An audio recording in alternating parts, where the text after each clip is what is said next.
Você é um erro, disse meu pai. Mas o testamento guardava uma surpresa. A estrada de terra que levava a Santa Luzia das Pedras parecia mais estreita do que eu me lembrava. Talvez fosse o peso no peito que fazia tudo parecer menor, mais apertado. 28 anos. E eu estava voltando para o lugar que havia prometido nunca mais pisar.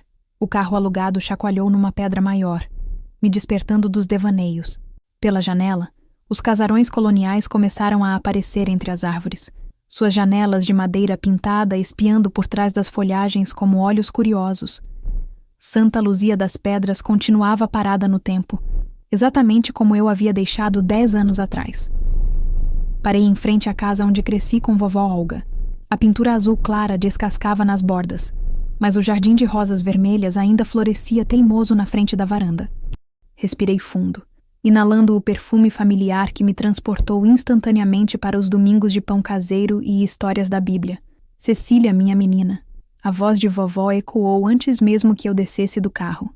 Ela apareceu na porta, mais curvada, mais frágil, mas com o mesmo sorriso que havia me sustentado durante toda a infância.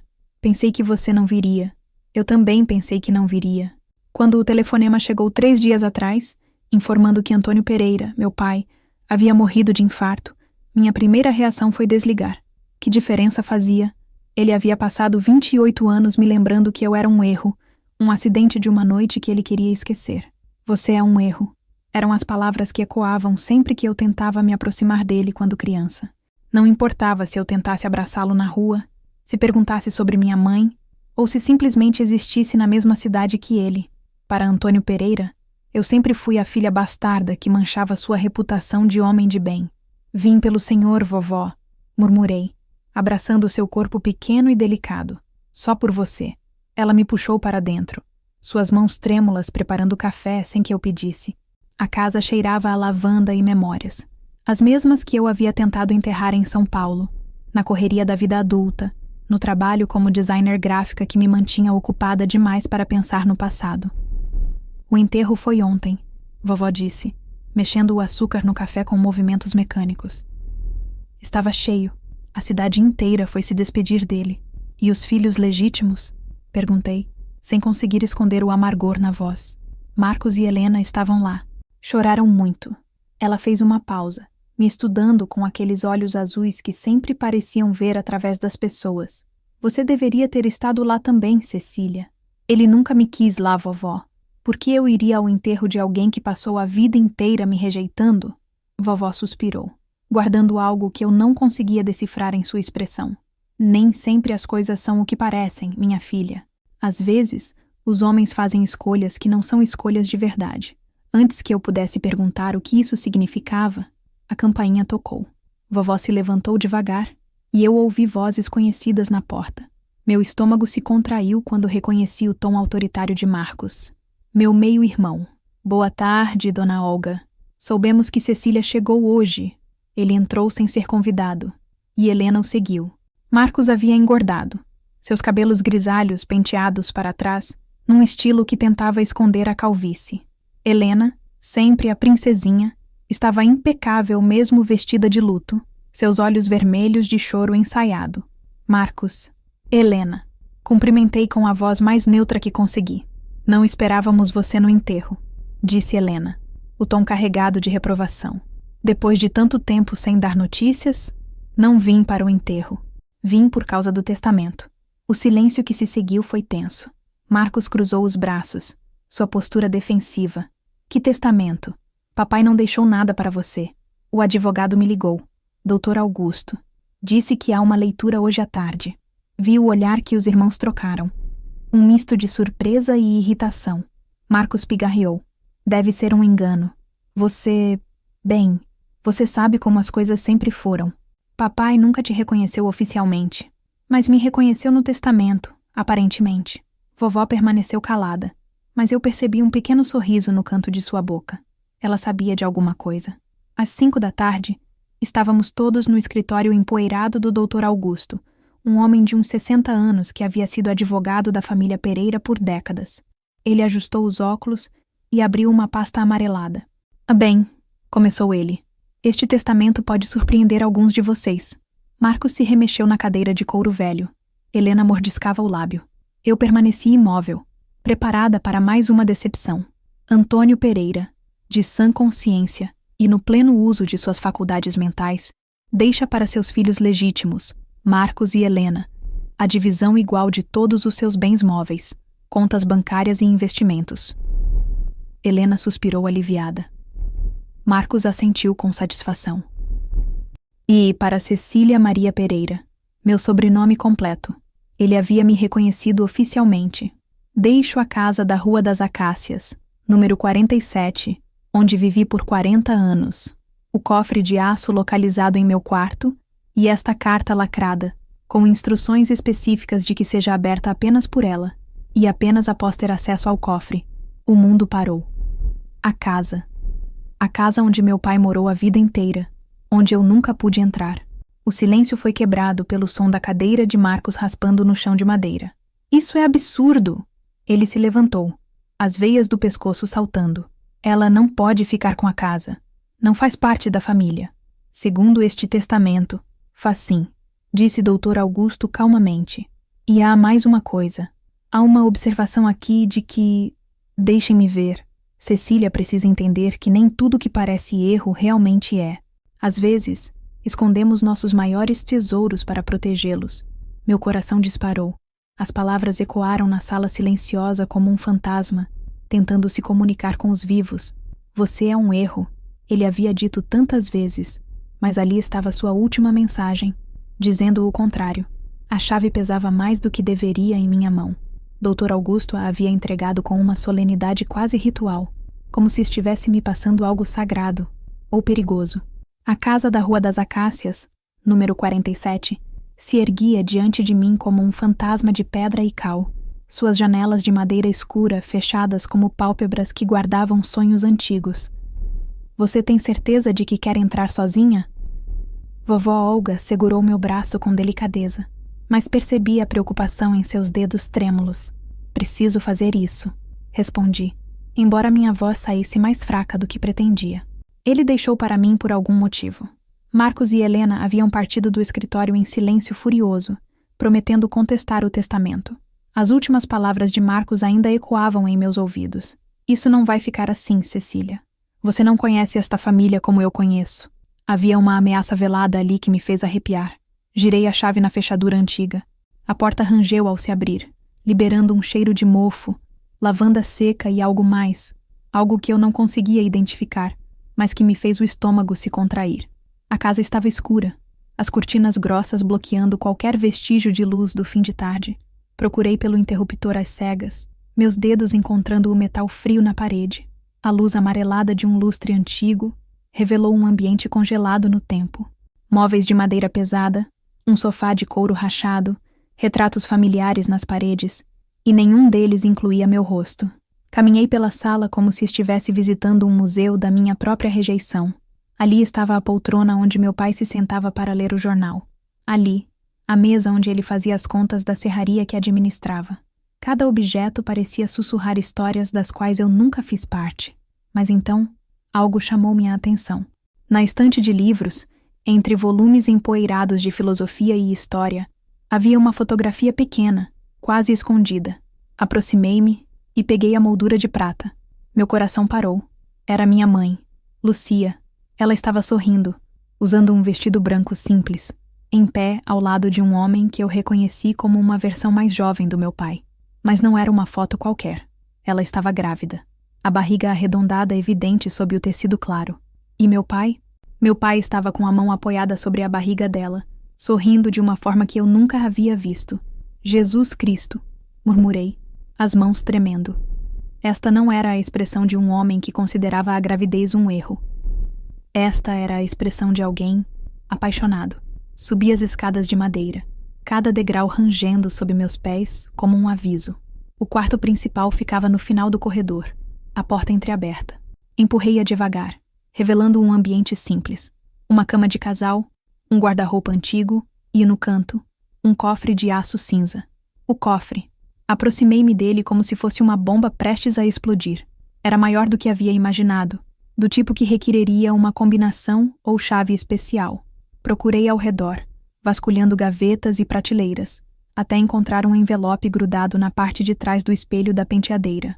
Dentro, uma pequena chave dourada e um papel com números escritos à mão. 15/08/1965. Minha data de nascimento. Com dedos trêmulos, inseri a chave e digitei a combinação. O cofre emitiu um clique metálico e se abriu, revelando pilhas de documentos, fotografias e uma carta lacrada com meu nome escrito na caligrafia familiar do meu pai. Peguei primeiro as fotografias. Eram dezenas delas. Minha mãe grávida, minha mãe me segurando o bebê, eu dando os primeiros passos, eu no jardim da casa da vovó. Fotos que eu não sabia que existiam. Em todas elas, meu pai estava presente, mas sempre de longe, como se estivesse observando de uma distância segura. No fundo do cofre, encontrei certidões, contratos e minha certidão de nascimento, não a versão que eu conhecia, onde constava apenas o nome da minha mãe. Esta tinha o nome do meu pai claramente escrito no campo pai, com sua assinatura autêntica. Ele havia me registrado, oficialmente, desde o nascimento. Mãos trêmulas, abri a carta lacrada. A letra cursiva estava um pouco trêmula, mas clara. Minha querida Cecília, se você está lendo isto, significa que eu finalmente encontrei coragem para deixar você conhecer a verdade. Você nunca foi um erro. Você foi o oposto disso. Você foi o fruto do único amor verdadeiro da minha vida. Sua mãe, Lucia, era casada quando nos apaixonamos. Eu também estava noivo de sua mãe, Helena, a mãe de Marcos e Helena. O escândalo teria destruído não apenas a mim, mas a ela também. Quando descobrimos a gravidez, decidimos que era melhor você crescer longe do meu nome, protegida da fofoca e do julgamento da cidade. Mas eu sempre soube onde você estava. Sempre cuidei de vocês à distância. O dinheiro que sua avó recebia para seu sustento vinha de mim. As oportunidades de estudo que apareceram para você, eu que providenciei. Eu nunca parei de te amar, Cecília. Apenas não podia demonstrar. No entanto, há algo mais que você precisa saber. Algo sobre a morte de sua mãe. A carta parava abruptamente. Procurei desesperadamente por mais páginas, mas não havia nada. Meu coração batia tão forte que eu podia ouvi-lo ecoando no quarto silencioso. Um ruído vindo de baixo me fez congelar. Passos. Alguém havia entrado na casa. Cecília? A voz de Helena ecoou pelo corredor. Sabemos que você está aí. Rapidamente, enfiei a carta no bolso e fechei o cofre. Os passos subiam a escada agora, pesados e determinados. Quando Marcos apareceu na porta do quarto, seus olhos imediatamente se fixaram no cofre aberto. O que você encontrou? Sua voz estava perigosamente baixa. Nada que te interesse, respondi, tentando manter a compostura. Tudo que está nesta casa me interessa, ele disse, entrando no quarto. Helena apareceu atrás dele, os olhos vermelhos e furiosos. Essa herança é uma farsa. Papai não estava em sã consciência quando fez esse testamento. As fotografias dizem o contrário. O rosto de Marcos empalideceu. Que fotografias? Percebi que havia falado demais. O silêncio que se seguiu foi carregado de tensão e segredos não ditos. Vocês sabiam, murmurei, a compreensão chegando como um soco no estômago. Vocês sempre souberam a verdade sobre mim. Helena baixou os olhos. Marcos cerrou os punhos. Saia desta casa, Cecília, ele disse, e esqueça tudo o que você acha que descobriu aqui. Marcos deu um passo em minha direção, e por um momento, acreditei que ele fosse me agredir. Seus olhos tinham uma frieza que eu nunca havia visto, nem mesmo nas vezes em que me encontrava com ele na rua durante a infância, e ele fingia que eu não existia. Você não entende o que está mexendo, ele disse, a voz baixa e controlada. Algumas coisas são melhor deixadas enterradas. Como a verdade sobre minha mãe. Helena soltou um gemido abafado e se apoiou no batente da porta. Marcos, talvez seja a hora. Cala a boca, Helena. Ele se virou para a irmã com uma fúria que me surpreendeu. Você não sabe de nada. Mas eu via que Helena sabia.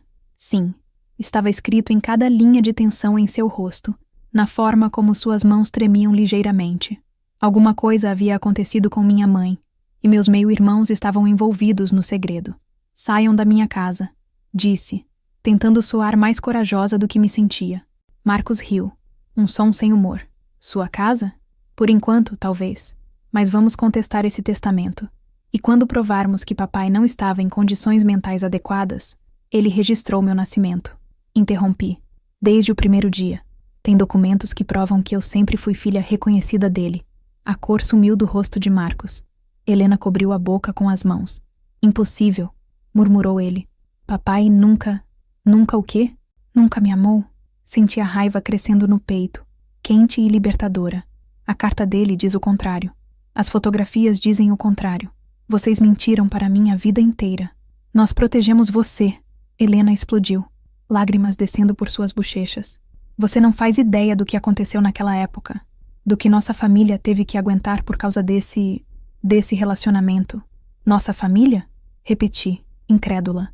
Agora eu sou família? Marcos segurou o braço de Helena com força.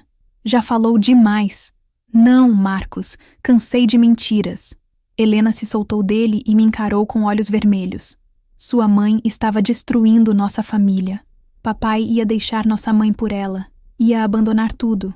A reputação, os negócios, nós, por uma mulher casada. E isso justifica o quê, exatamente? Justifica. Helena hesitou, olhando para Marcos como se pedisse permissão. Justifica que tomamos uma decisão, que fizemos o que era preciso para proteger nossa família. O sangue gelou em minhas veias. O que vocês fizeram? Marcos puxou Helena para fora do quarto. Vamos embora. Agora. Me digam o que aconteceu com minha mãe. Gritei, correndo atrás deles. A carta do meu pai estava falando sobre a morte dela. Eles desceram as escadas rapidamente, mas na porta da frente, Helena parou. Quando se virou para mim, seu rosto estava molhado de lágrimas. Ela não se matou, sussurrou. Lucia não se matou, Cecília. Marcos a puxou para fora antes que ela pudesse dizer mais alguma coisa, e a porta se fechou com um estrondo que ecoou pela casa vazia. Fiquei parada no meio da sala, o coração batendo tão forte que eu podia senti-lo na garganta. Minha mãe não se matou. Durante 28 anos, eu havia acreditado que ela havia cometido suicídio por não conseguir lidar com a culpa de ter me concebido fora do casamento. Vovó sempre dizia que havia sido vontade de Deus, e eu cresci carregando o peso de ser a causa da depressão que levou minha mãe à morte. Mas se ela não se matou, corri de volta para o quarto e vasculhei o cofre novamente. Tinha que haver mais alguma coisa. No fundo, atrás de uma pilha de contratos da serraria, encontrei um envelope amarelado. Dentro, recortes de jornal da época e um relatório policial. Mulher encontrada morta no Rio das Pedras. Dizia a manchete do jornal local de agosto de 1995.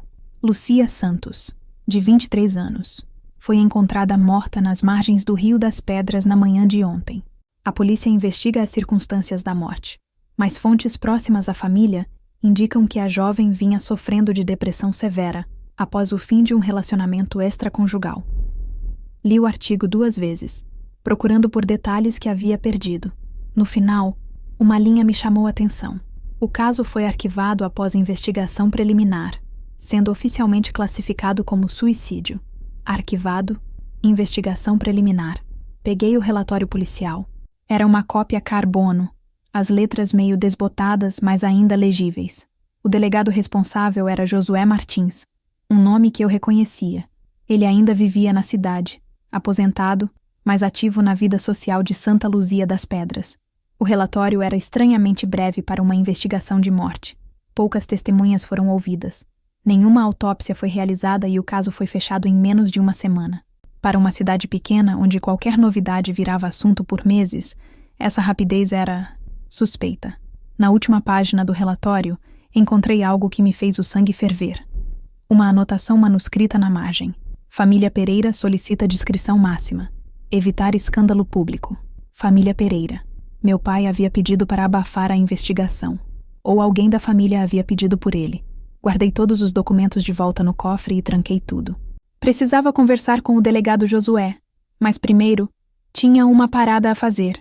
O cemitério de Santa Luzia das Pedras ficava na saída da cidade, um local tranquilo cercado por ipês que floriam amarelos na época certa.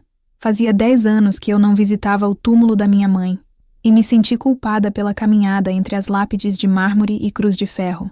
Encontrei a sepultura no canto mais afastado. Uma lápide simples de granito cinza com apenas seu nome e as datas de nascimento e morte. Lucia Santos, 1972, 1995. Descanse em paz.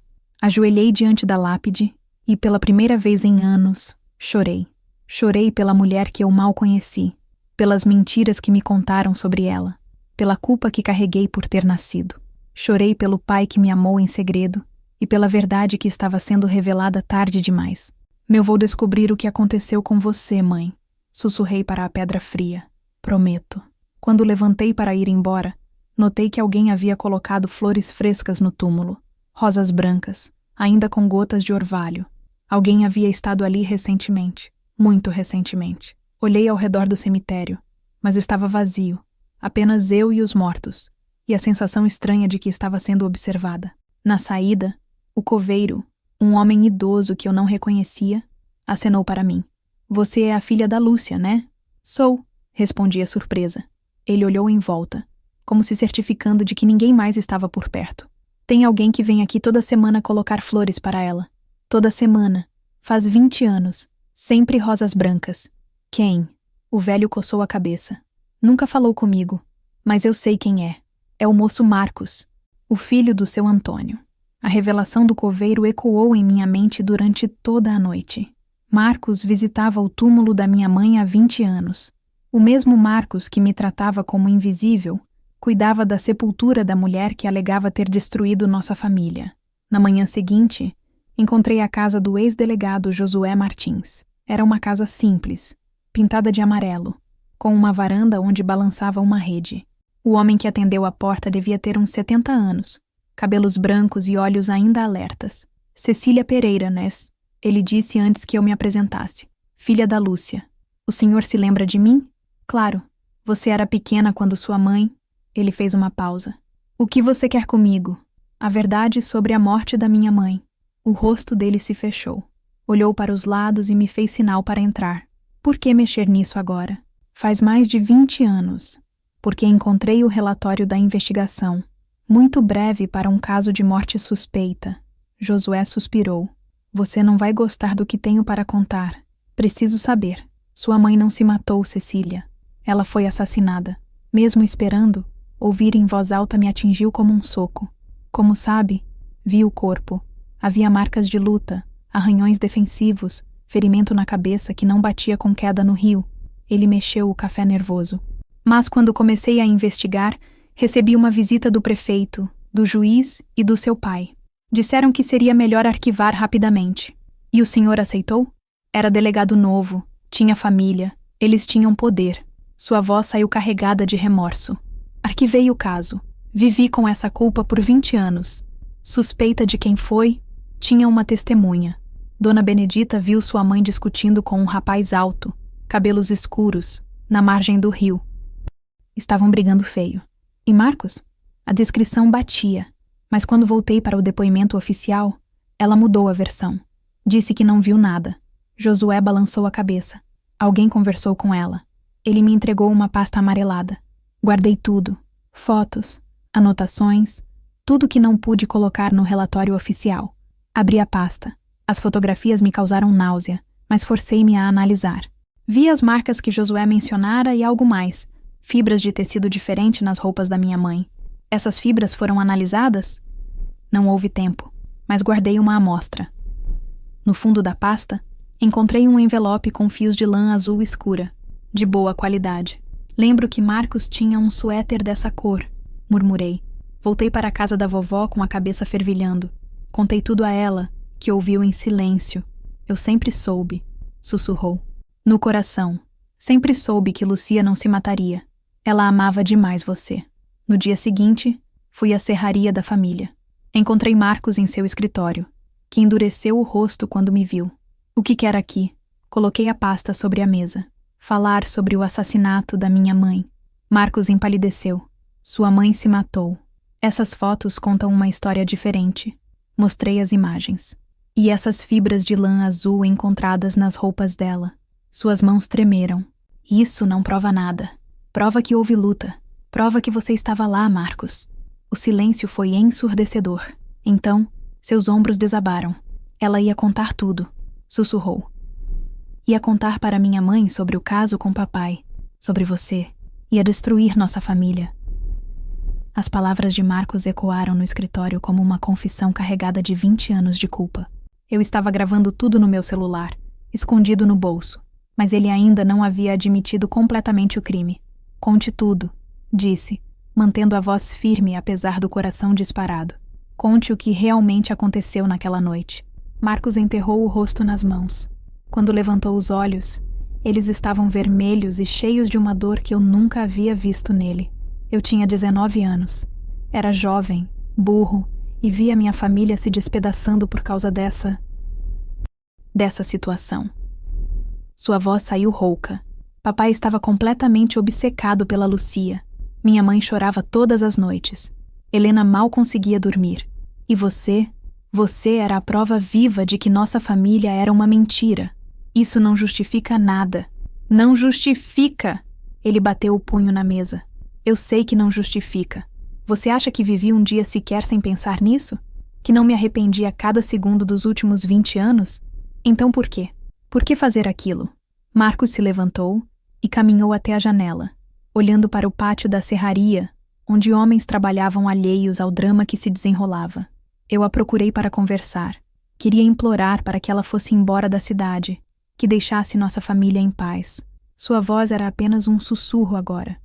Encontrei ela na margem do rio, naquele lugar onde vocês costumavam passear quando você era bebê. E ela se recusou. Pior que isso, ela me disse que ia revelar tudo, que estava cansada de esconder o amor que sentia pelo papai, de fingir que você não existia. Marcos se virou para mim, lágrimas descendo por seu rosto. Disse que iam se casar assim que ela conseguisse o divórcio, que nossa família teria que aceitar isso. Ela tinha direito de ser feliz. Eu sei disso agora, mas na época eu só conseguia pensar na minha mãe, no escândalo, na vergonha. Ele voltou para a cadeira, parecendo ter envelhecido 10 anos em poucos minutos. Começamos a discutir. Ela gritou comigo. Disse que eu era um menino mimado, que não entendia o que era amor verdadeiro. E eu perdi o controle. Você a empurrou? Empurrei ela para longe de mim quando ela tentou ir embora. Ela tropeçou, bateu a cabeça numa pedra. Marcos cobriu o rosto novamente. Vi o sangue. Vi que ela não estava se movendo e entrei em pânico. Pensei que se parecesse suicídio. Pelo menos a reputação da família estaria a salvo. Você a colocou no rio. Arranquei algumas plantas. Sujei as roupas dela. Tentei fazer parecer que ela havia se jogado. Sua voz quebrou completamente. Mas ela ainda estava respirando, Cecília. Quando a coloquei na água, ela ainda estava viva. O silêncio que se seguiu foi pesado como chumbo. Marcos havia acabado de confessar não apenas homicídio, mas homicídio qualificado. Havia deixado minha mãe morrer afogada. Por que as flores? Perguntei, a voz saindo mais fraca do que pretendia. Por que visitar o túmulo dela todos esses anos? Porque foi a partir daquela noite que compreendi o que havia perdido. Não apenas sua mãe, mas a chance de ter uma irmã de verdade, de conhecer você. Ele me olhou com uma dor profunda. E cada flor que coloquei foi um pedido de perdão que eu sabia que nunca chegaria até ela. E papai sabia. Contei para ele no dia seguinte. Ele ficou destruído. Disse que ia me entregar à polícia, mas quando soube que você havia ficado órfã por minha causa, Marcos balançou a cabeça. Ele me fez jurar que cuidaria de você à distância, que garantiria que você tivesse tudo o que precisasse. Foi por isso que ele nunca pôde se aproximar de você abertamente, carregar o peso da verdade sobre a morte da Lucia e ao mesmo tempo proteger o filho assassino. Ele te protegeu. E se destruiu por isso. Viveu 20 anos carregando o peso da morte da mulher que amava e da proteção do filho que a matou. Desliguei o gravador no celular. Tinha tudo o que precisava. Você vai se entregar à polícia, disse, não como pergunta, mas como afirmação. Marcos assentiu lentamente. É hora. Já deveria ter feito isso há muito tempo. 3 meses depois, estava parada na porta da casa da Rua das Acácias, agora renovada e transformada. A placa na entrada dizia: Casa Lucia, Centro de Apoio a Mulheres em Situação de Vulnerabilidade. Marcos havia se entregado no dia seguinte à nossa conversa. Foi condenado a 15 anos de prisão, mas com a idade e a confissão espontânea, provavelmente cumpriria menos da metade. Helena havia me procurado 1 semana depois, chorando e pedindo perdão por anos de cumplicidade silenciosa. Eu sempre soube que algo estava errado, ela havia dito, mas era mais fácil acreditar na mentira. Vovó Olga havia decidido se mudar para a casa comigo. Essa cidade precisa saber que a família Pereira não são só segredos e vergonha, ela havia dito. Precisa saber que também pode ser redenção. O centro funcionava na antiga casa do meu pai, oferecendo abrigo temporário, apoio psicológico e auxílio jurídico para mulheres que, como minha mãe, se encontravam em situações difíceis por amor ou por escolhas que a sociedade julgava. No Jardim dos Fundos, plantei um canteiro de rosas brancas, não para honrar a morte da minha mãe, mas para celebrar sua vida e o amor que ela sentiu por mim, mesmo nos momentos mais difíceis. Naquela tarde, enquanto regava as flores, uma jovem chegou à nossa porta. Estava grávida, com o rosto marcado pela violência doméstica, carregando apenas uma mochila velha. Era como um eco do passado, mas desta vez haveria um final diferente. Posso ajudá-la? Perguntei, secando as mãos no avental. Eu soube que vocês ajudam mulheres como eu, ela disse, a voz tremendo. Mulheres que erraram, mas querem recomeçar. Sorri e abri completamente a porta. Entre. Você não é um erro. Nenhuma de nós é. Enquanto a conduzia para dentro, olhei uma última vez para o canteiro de rosas. O vento balançava as pétalas brancas como se fossem borboletas prontas para voar. Você me chamou de erro, pai, pensei. Mas até os erros podem revelar a verdade que todos escondem. E às vezes, da verdade mais dolorosa, nasce a possibilidade de curar não apenas a si mesma, mas a todas que virão depois. A casa que um dia guardou segredos agora abrigava esperança. E isso, de alguma forma, parecia a redenção perfeita. Fim. Obrigada por assistir até o final. Você gostou da história? Deixe um comentário. Quero saber o que você achou. Não se esqueça de deixar seu like e se inscrever agora para receber mais relatos emocionantes que você não vai querer perder. Ative o sino para ser notificado sempre que um novo vídeo for lançado. Vejo você na próxima história. Muito obrigada.